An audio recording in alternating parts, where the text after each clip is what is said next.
Chapter 6, Inside the Walls. Inside the Walls. Battle raged in the great hall, the fighting fierce amongst the debris of broken chairs and torn banners, a long heavy table that ran the room's length, the only furniture still intact. They had tried to keep together, but the group had already been split in two, Jaehaera, Minsk and Ari being forced further down the hall. Jaehaera was sweeping her staff in graceful arcs, landing crushing blows to heads and limbs, Minsk swinging his broadsword at anything unlucky enough to come within reach, while Ari stood behind them, working frantically to gather her energies for another spell. The others had managed to hold on at the doors though, Fritha, Anomen, and Nalia crushed together by the doorway and keeping their only means of retreat open should the battle move against them. Anomen using mace and shield to hold back the horde, Nalia firmly behind and firing shots past him, while Fritha danced back and forth, making quick forays out from the arc of his shield. "Here, watch out!" cried Fritha behind him as Anomen took the nearest troll's jaw clean away and almost knocked her senseless with the backswing. Things were much easier holding a line. The squire hadn't time to consider this further though. Jaehaera had been split away from Minsk and Ari, being pushed further into the room's center as she struggled to hold off a troll and two Yuan titanium. The druid had wounded one, but could do little else while guarding attacks from the other two. Anomen, however, was not the only one to have noticed. Just a moment to glance to them and cry, "Hold the doors," and Fritha was gone, the girl throwing herself into the horde with a zeal that bordered on suicidal and disappearing from view. "Anomen!" came a scream behind him and he glanced back to see a smaller troll drop from the chandelier. He brought his shield up just in time, throwing it off and Nalia put an arrow through it before it had even hit the ground. He pulled his attention back to the battle. Jaehaera looked to be getting desperate and he strained to see a glimpse of copper in the throng. Where was Fritha? Jaehaera cursed angrily, another strike against her deflected just in time. She had finally managed to finish the wounded Yuan titanium, but not without a cost to herself, her position now even less favorable as she found herself hemmed in against the table, holding back the final pair with little chance for retreat. She swung her staff out low, defending against the Yuan titanium's blow to her legs and ready to dodge the troll's swipe at her face, when a sudden shout, and Fritha was on the table behind her. The troll hadn't even the chance to turn, the girl immediately bringing her blade down with enough force to split its skull, struggling to free her sword as she shouted orders to the rest of them. "Anomen, move across the doors. Jaehaera, fall back to Minsk. Ae!" Her voice was lost to a curse, a small black troll dropping down at her from a shredded tapestry, only to be taken clean out of the air by a well-placed arrow. "Thanks, Nalia," she yelled, swinging round to defend against another whose attention she had caught, Jaehaera finishing the remaining Yuan titanium and finally retreating back towards Minsk. Suddenly energy tore through the air, striking the troll Fritha was fighting dead, only to rebound off the wall behind, barely missing Anomen. "Sorry," came Ari's plaintive cry, though the elf was already halfway to casting another, hands a blur. "Helm's beard, girl!" he shouted, dodging it and moving straight into the range of the nearest troll. He threw up his shield to take the blow, the unexpected force knocking him off balance and he crashed into the table at his back to send Fritha sprawling.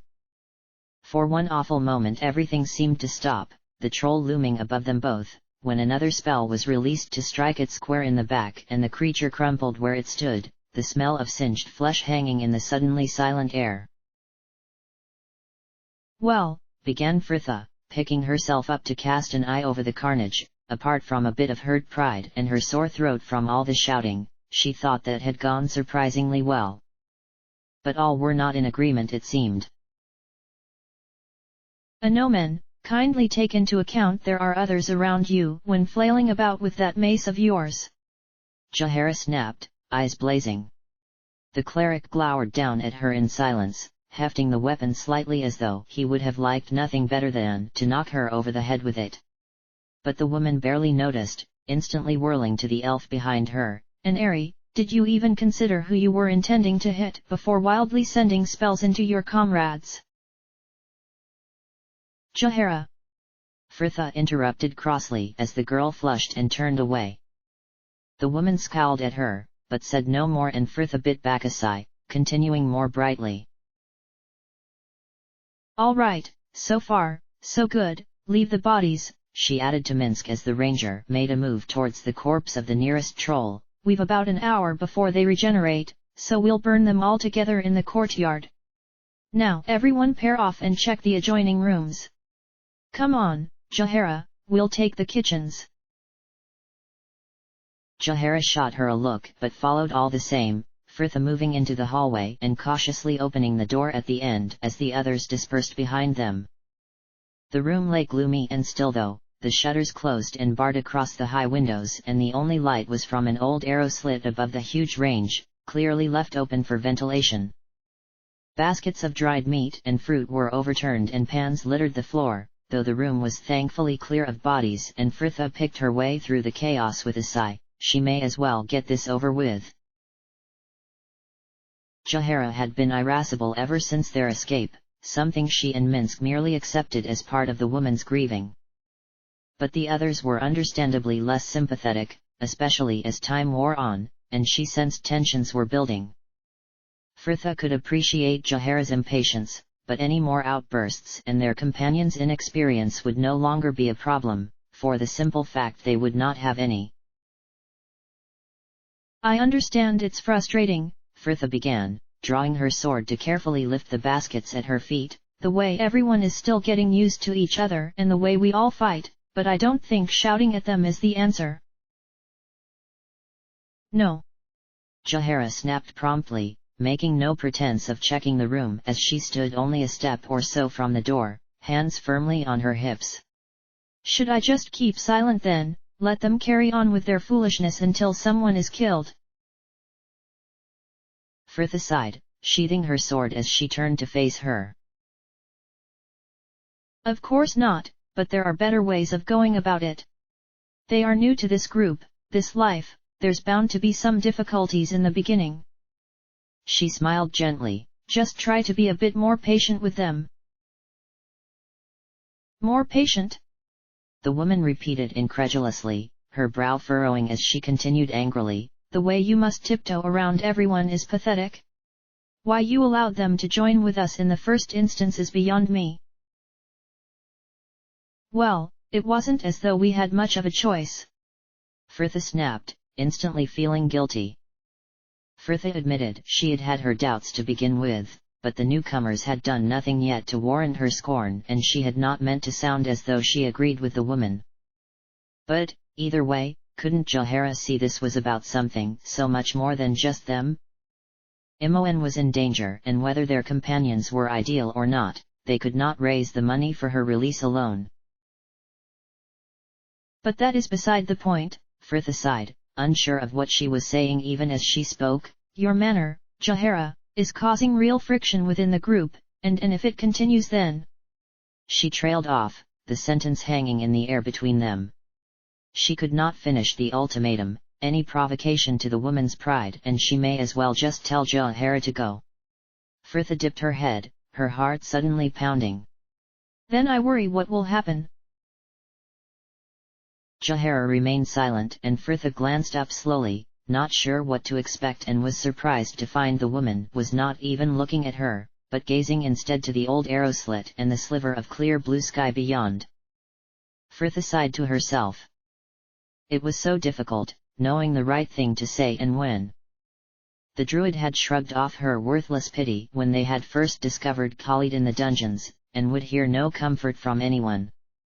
At the time, leaving her alone to deal with her grief had seemed for the best, but Fritha wondered that if perhaps she had forced the point then, or soon afterwards, things wouldn't be a whole lot better between them now. She watched the woman, still deliberately staring at the sky, her form tense. Perhaps all she needed was a reminder that whatever was happening, someone still cared deeply for her. Jaehaera, I know I never said this, but... A shrill cry followed by an almighty crash cut her off, and Fritha nearly screamed with frustration as the druid instantly left for the source. Oh, hells! But by the time Fritha arrived, the crisis was well over, everyone in the northern storeroom and gathered about the body of a large dark green troll. The fact half its skull was missing, and the way a Noman was hefting his mace giving her quite enough of an explanation as to what had happened, though Nalia saw fit to inform her anyway. We were checking the room when it leapt out from behind those banners. It dodged my arrow, but it wasn't so lucky with a Noman. The squire looked as though he was fighting desperately against a grin, and Fritha had to bite back a laugh. Good work, she smiled. Are all the other rooms checked? Murmurs of assent all round, and Fritha glanced to Jaehaera, who purposefully avoided her eye. Later she promised herself, before returning her attention to the rest of them. Right, with this floor secure, our next objective is to take the courtyard. We'll leave by the eastern doors, they're the ones nearest the steps, aren't they? She added with a glance to Nalia, who nodded. Jaehaera and a Noman stay at the doorway and be ready to retreat and bar the doors should you be overwhelmed. We can't risk losing the keep again. Nalia and Ari, I need you two behind them and providing cover for Minsk and I. And what will you be doing? Demanded the druid. Fritha grinned. We're going to open the gates. Fritha knew the courtyard would be bad, but even then she was left breathless at the sheer carnage that had been wrought there, the corpses of guards and servants carelessly trampled by the trolls and yew and titanium that milled about, grazing as they willed. A moment of almost stunned silence followed their appearance, before the air erupted as battle cries were screamed on both sides, a Noman and Jaehaera stepping up, the two girls ready behind them with spell and bow as creatures pressed in on all sides. Fritha couldn't afford to be pinned there though, barely sparing Minsk a glance as she dashed out from behind the line and straight into an approaching yew and titanium. A Noman stepped up behind, taking a blow meant for her across his shield as she dodged left, slashing it neatly across the midsection as she passed and flying up the steps to the battlements. The delay had allowed Minsk to pass her though, and she ran along the wall to catch him, the man already at the gatehouse and shouting something to the captain waiting beneath. She reached him mere seconds later, kicking out the chocks and throwing all her weight into the wheel of the drawbridge, her shoulder braced painfully against one of the spokes. It didn't budge. Minsk, she gasped, still struggling in vain. I can't, here, you try. She stepped back, allowing the larger man in to apply his strength to the wheel, glancing quickly back to the courtyard to check on the group by the door. But they were holding their own, and she immediately returned her attention to the battlements, whirling just in time to parry a blow, a huge troll suddenly looming behind her. She staggered back, realizing too late she should have kept her attention on the walls. It slashed at her again and she dodged left into the shelter of the spokes, its blow missing her to hit the wheel. A tortured shriek, and suddenly the axle was spinning freely, Minsk leaping back with a shout as Fritha threw herself to the ground just in time to prevent being knocked senseless, rolling away from the troll to rise in crouch and cleave off a leg, Minsk catching its fall to finish it with a slash to the torso. The crash as the drawbridge landed rang through the courtyard, but even that was drowned out by the roar of the waiting soldiers as they poured in, and Fritha was sure she felt the gatehouse tremble beneath her from the stampede. She picked herself up to peer over the battlements, the sun hot on her back as she watched the last of the invaders fall. Her nose was bleeding, she didn't care. Minsk glanced down to her with a grin, the rest of their group looking bloodied but whole by the doorway, and she was filled with a sudden joy. They had done it. The keep was theirs.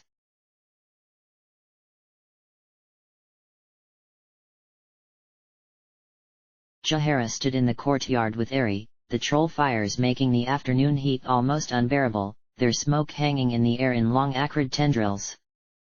Nalya was still inside with the Nomen, directing the men they would leave behind, while Minsk and Fritha were securing the drawbridge, fixing the chains that held it so even if they were overrun once more, their escape route would remain clear. Jahara glanced up to the battlements as a triumphant laugh signaled they had finished, and she watched the pair clatter down the steps to join her, Minsk with a red welt across his cheek that would no doubt develop into the most vivid black eye, Fritha sporadically licking at the blood still trickling from her nose, and both of them looking thoroughly pleased with themselves. Jahara straightened at their approach, a sudden anger at the pair filling her, their smiles a mockery of the sick dread she herself felt. Both of them wounded, and in such a way as could have been much worse with but a fraction's leeway. Ari fluttered at her elbow, eyes trained on Fritha's bloody face. "Oh, are you okay?" "Fine, fine," she answered, dismissing the elf with a wave of her hand. "See to Minsk. I don't want that cut swelling up and impairing his vision." Ari nodded and Jahara watched as she led the taller man back into the keep, not trusting herself to turn to the girl still behind her until she had calmed. The ranger was addled enough to be forgiven such behavior, but Fritha had no such excuse. Any moment in there could bring their deaths. Why was she not taking the situation seriously? Jahara had wanted to say something earlier in the kitchens, explain to her that her actions were born from nothing but the desire to see her safe and not a victim of others' faults. But then the girl had begun her ultimatum and it had been all she could do not to march out and quit her company then and there. Fritha may be happy enough to give the others room for error, but to do so when the situation was already so dangerous was suicide. That she could be so blind, so stubborn. Didn't she realize all it took was one mistake, one moment of lapse to claim a life? Jahara swallowed, a sudden lump in her throat as she turned to find Fritha at her feet, crouched next to one of the bodies that still littered the courtyard, delicate amber curls trembling in the breeze as she stared blankly at his face. He was young and looked peaceful in death and the girl moved a hand up to lower his visor, Jahara turning suddenly away. They had already lost so much and she couldn't lose anyone else, not so soon after. A deep sigh that ended in a cough broke through her thoughts and she glanced back to see the girl straighten, a mirthless smile pulling at her mouth. "Did a victory ever smell so sour?" Jahara cast an eye of the carnage and shook her head. "Many have lost their lives here, I wonder if this place can ever be more than a tomb now." The girl snorted, impatiently wiping the sweat from her forehead, smearing it with blood. "At least that would be cooler, gods, this heat is damnable." She sighed, her gaze drifting to the sky. "Though I suppose it's not all bad, at least these brushes with death make for a pleasant distraction." Jahara recoiled. The joke felt like a slap in the face, a mockery of everything she was feeling, and she sensed a familiar anger at the world welling in her heart. Was this all some sort of game to her? People could die, had died. Why couldn't she see how fragile their lives were? Jahara swallowed dryly, anger making her chest tight. Half their friends were dead, just gone, and their Fritha was just making light of the whole thing. And suddenly it was as though she was two people, the world almost a dream as Jahara watched herself step up to the girl, her scornful tones ringing through the silent courtyard. "You are enjoying this?" "Enjoying?"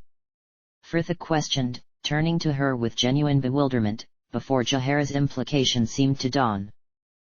She looked hurt and Jahara felt something inside her begin to purr as Fritha straightened, moving a hand unconsciously to her hip and she could just see the girl squaring up to her. There would be no backing down this time. "Well, perhaps it seems like it since I'm not quite as content expressing my displeasure as you are, but I can't afford to let anything get in the way of what we must do here." "And yet you do it with such ease," Jahara snapped, a horrible helpless feeling that the argument was running away with her welling beneath her chest, but her anger would not let her stop. The girl snorted, her nostrils twitching as she fought to keep her temper, and Jahara hated her all the more for it. Please, when have I known you to suffer anything more than a toothache without letting the whole world know of it? And I suppose just making a joke of everything is better, is it? Yet again, we must ask the question, what else would you have me do? Spend my days sobbing into my sleeve? How will that help anything? Fritha paused to send her a contemplative look, her eyes narrowing. Yet, perhaps I should just let others take the lead, never speak outside a criticism, just be rude and exercise my temper where I pleased. That would really get us far, wouldn't it? The girl was breathing heavily now, her face flushed, flinging her arm out towards the keep as she spoke. We need them. Why drive them away for nothing? It is not for nothing. Jahara shouted, all her self-control employed to keep from shaking the girl. They died for you. You laugh and joke and act as if everything is a game, you scorn their memory. What would they think? Dinah Hare, Khalid, Imo. She stopped, and suddenly she was no longer watching from the outside, but staring down into the bright dark eyes of her friend, the girl's voice slow and measured and full of emotion. Imoen's not dead. A rattle of armor behind them, an uneasy cough, and both women turned to see the broad figure of a Noman in the doorway, little more than an outline through the haze of smoke. Jahara took the moment to turn and sweep past her, returning to the keep, a Noman stepping aside to let the druid pass before walking across to join her. How long he had been there, Fritha could not tell, though his face was grim and she suspected the facade had finally fallen from her and Jahara's fractured relations. You should let someone look at that nose, he said tonelessly, gesturing to her bloody face. Fritha made no reply though, not trusting herself to speak, and merely smiled evenly at him, teeth locked beneath her lips. Her Alondo smile she called it, that expression of resolute and stony serenity as worn by his statue in her former home. A Noman stared down at her intently, clearly deliberating on whether to voice his concerns when. You should not allow such insubordination to continue unchecked. A Noman, she sighed, all the fight suddenly leaving her as a dull ache surfaced behind her eyes. They aren't soldiers or knights, they're people. I have no authority over them bar the authority they give me, and so we continue with today's reoccurring theme, what would you have me do?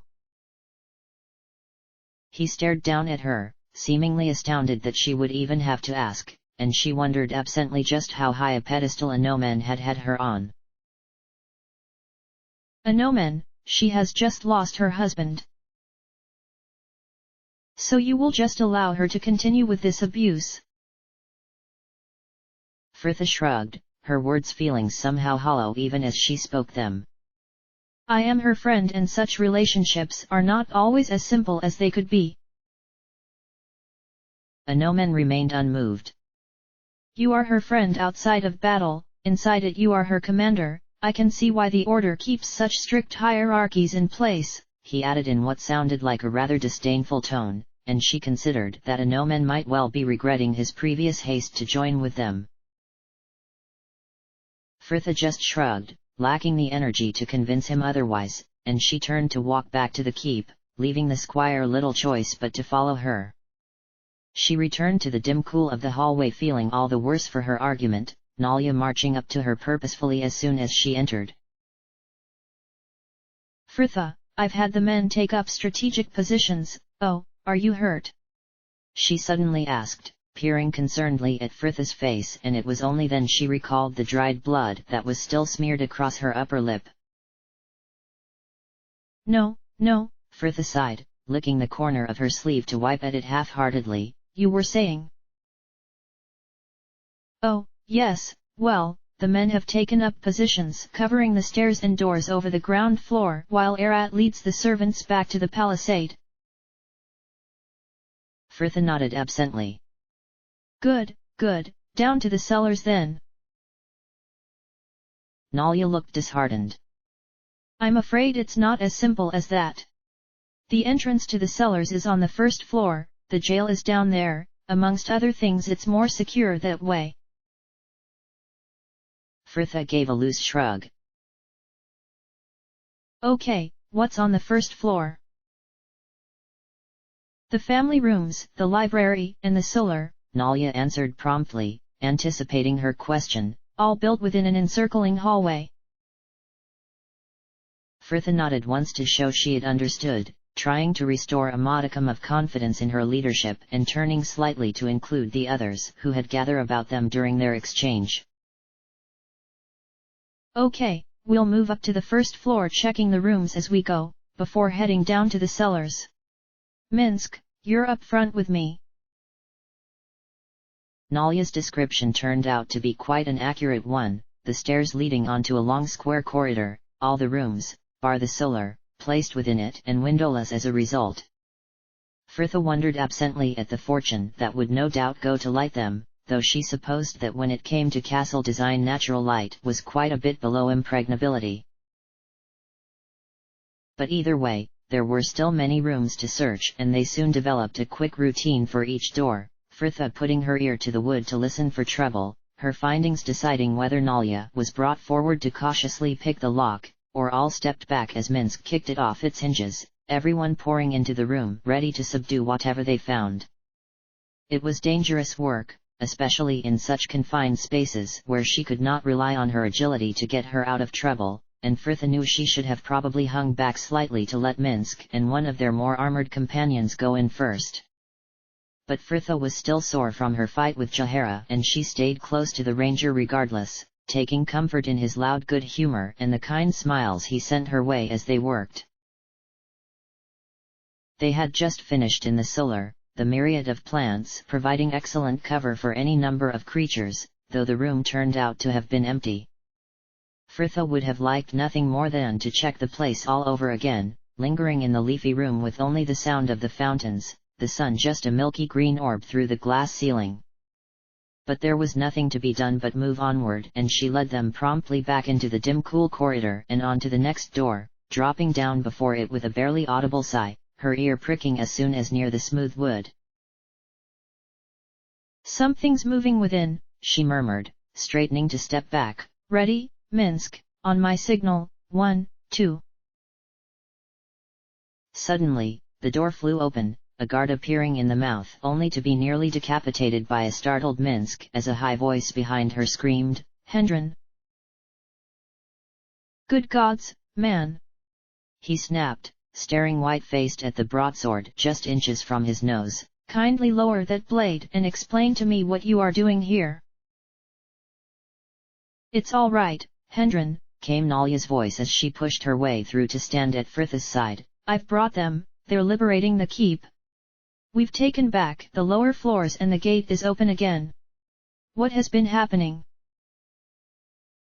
Well, I've your aunt in here with me, quite shaken she is too, not that you could tell, he added in a disgruntled undertone that Nalya saw fit to ignore. I haven't seen your father since the keep fell though. There were rumors of the trolls interrogating him about a cache of gold hidden somewhere in the cellars, but I've heard nothing more. Nalya dear, is that you? Came a soft voice of crystal-cut vowels and Hendren stepped aside to allow Delcia forward, her temples grey beneath her wimple and lined face pulled into an expression of concern. That was until she actually noticed her niece and the company she was keeping, and suddenly she hardened, brows brought low in a stern frown. Well, look at you.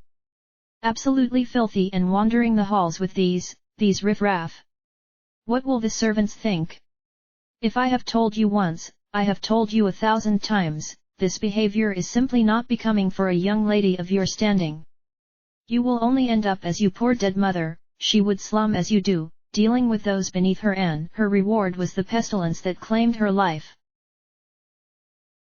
Auntie, please! Cried Nalya, looking mortified, but it seemed Delcia was in full swing. Now she finally had someone to vent her fear on, turning from her niece to cast a critical eye over the rest of them. Just as I suspected, a likely group of ruffians. And is that not Lord Kor's son?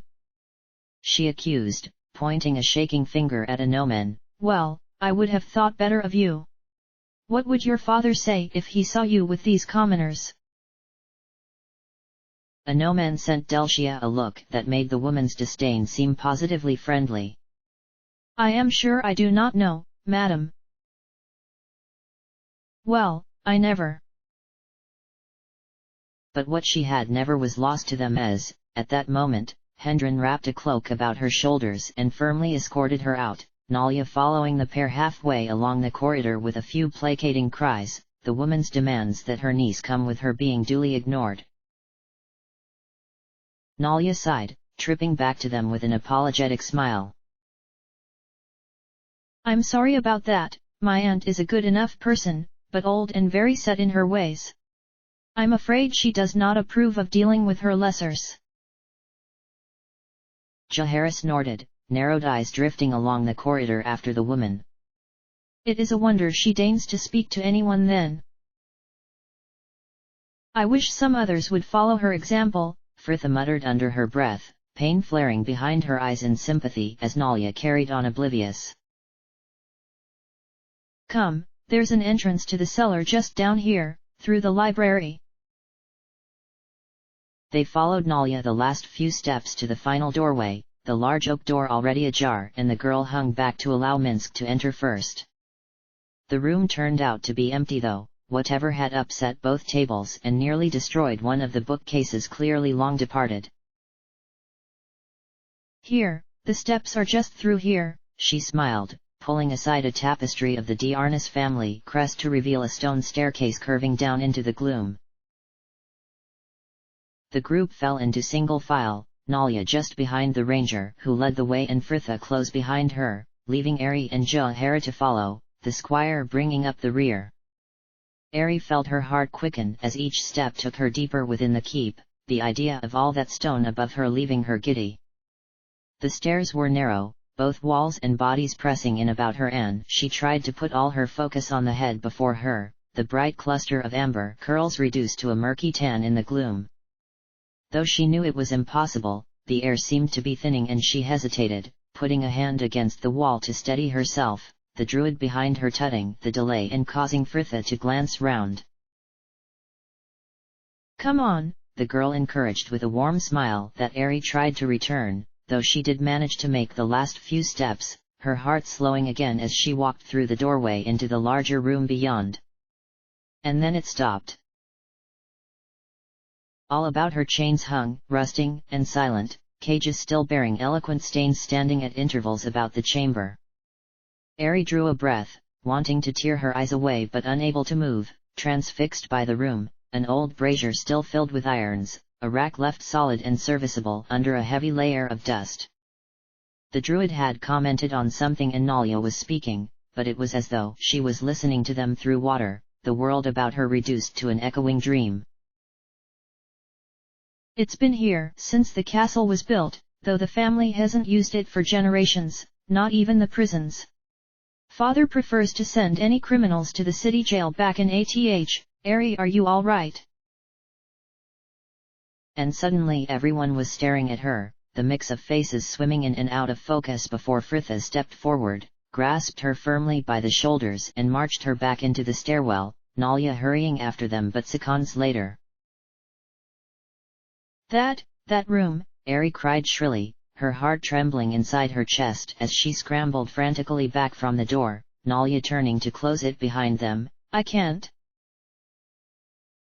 Ari, please, soothed Fritha, her hands still at her shoulders trying to hold her steady. No one will make you do anything you don't want to, but please, what on real's wrong?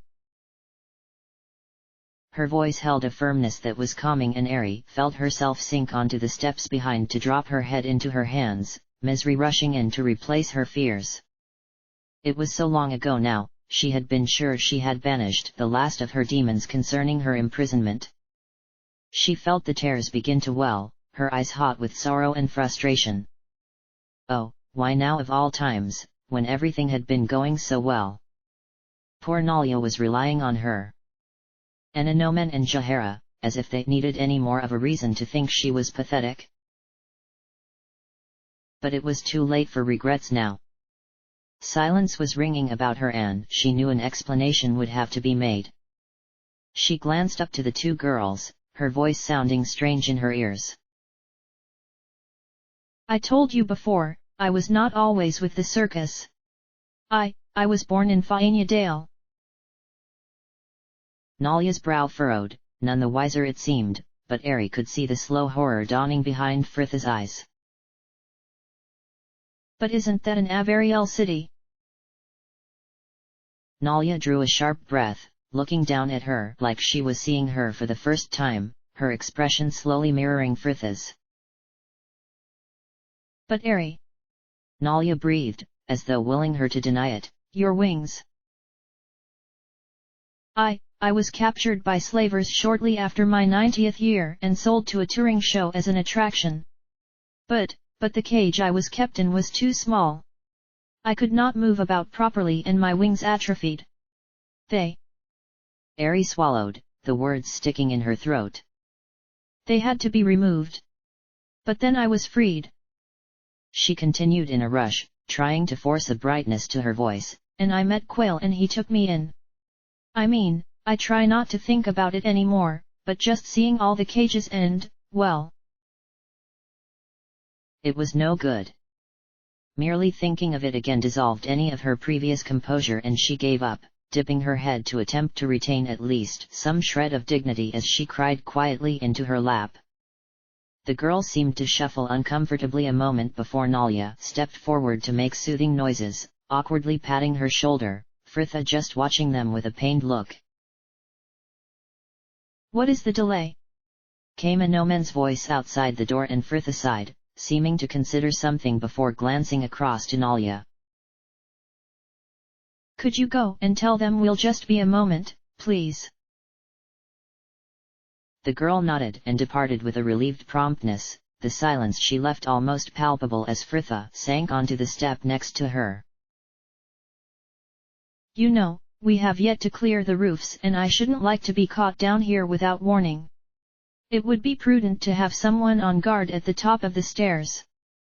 She trailed off, letting the offer hang in the air between them. Ari swallowed another bout of tears, the unexpected kindness making her feel even worse about her breakdown, and she stared at her hands, pale and frail looking in the half-light.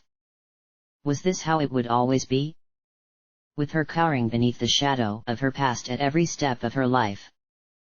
They had already stolen so much from her, so many years, how much more would she allow herself to lose? Ari glanced down, surprised to find Fritha's hand at her forearm, gently stroking the underside with the silken backs of her nails, so light a touch it could almost be discounted, though it was strangely comforting nevertheless. No, she began tremulously, a blink dislodging the last of her tears. No, I will come. Good, said Fritha firmly, rising to pass her a handkerchief just as she had in the circus, her sigh barely audible, and Ari felt a surge of affection for her. The girl was trying so hard to fill a role she was clearly unaccustomed to, and Ari was sure this couldn't be helping. Thank you, I'll try to be less of a burden. Oh hush now, don't start on with that. She scolded, but there was no anger in it, and Ari smiled tentatively as she stood. Fritha drew a deep breath. Right, all set. Then on we go. End of chapter.